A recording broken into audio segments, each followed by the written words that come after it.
साध संगत जी, प्यार से कहना निरंकार जी। आइए दास एक छोटी सी गीत रखेगा, आशा है आप प्रवान करेंगे। कि जवन मजा हवे हो, जवन मजा हवे गुरु के सत्य संगवा में। कि जवन मजा हवे गुरु के सत्य संगवा में, और तवन मजा नाही मिली केहू के संगवा में।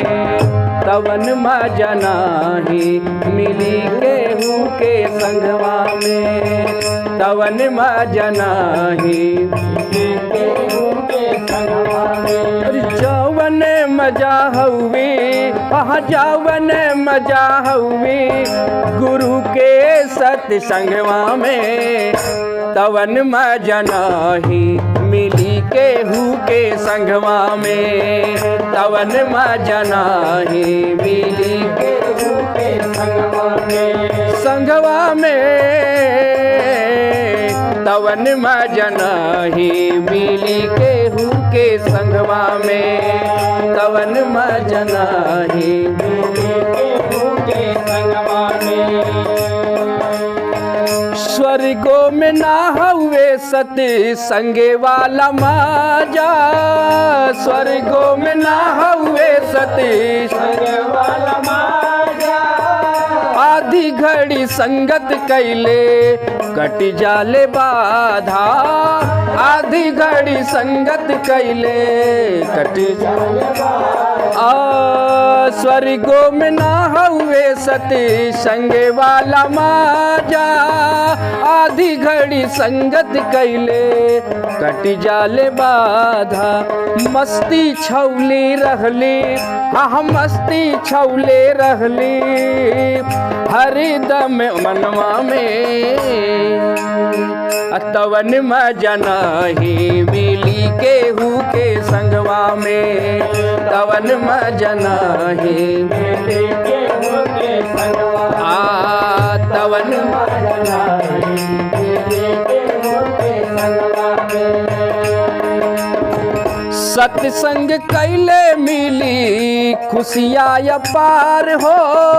सत्संग कैले मिली खुशियाँ अपार हो। जन्नत मिलेला बेड़ा हो जाई पार हो।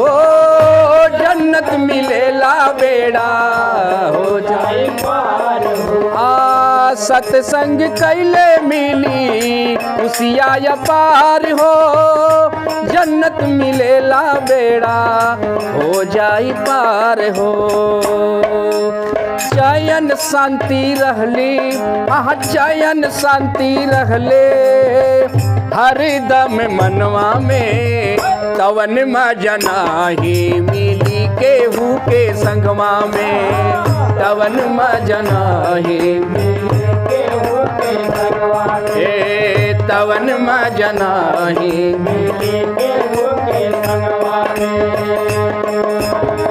एक घड़ी संगत बढ़ वर्षों की तप से। एक घड़ी संगत बढ़ वर्षों की तप से। संगत के मजा नाही मिली वेद ग्रंथ में। संगत के मजा नाही मिली वेद ग्रंथ में। एक घड़ी संगत बढ़ बरसों की तप से।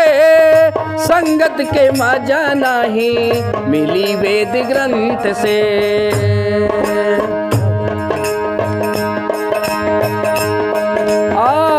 संगत के मजा नहीं मिली वेद ग्रंथ से।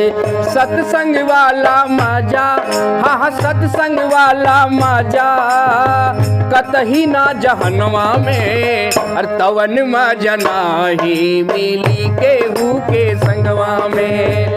तवन मजा नाही मिली केहू के संगवा में। संगवा में तवन मजा नाही मिली केहू तवन मजा नाही मिली केहू के संगवा में। भास्कर सत्संग करा धाई धाई, भास्कर सत्संग करा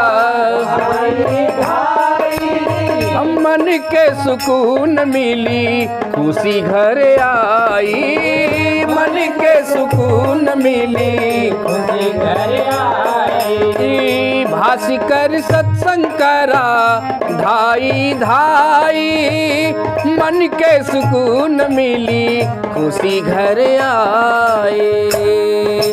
केहू के बहकौले केहू के बहकौले बहकी ना भरमवा में, तवन मजा नाही मिली केहू के संगवा में, तवन मजा नाही मिली केहू के संगवा में। जावन मजा हउए जावन मजा हउए गुरु के सत्संगवा में, तवन मजा नाही मिली केहू के संगवा में, तवन मजा नाही मिली केहू के संगवा में, तवन मजा नाही मिली केहू के संगवा में।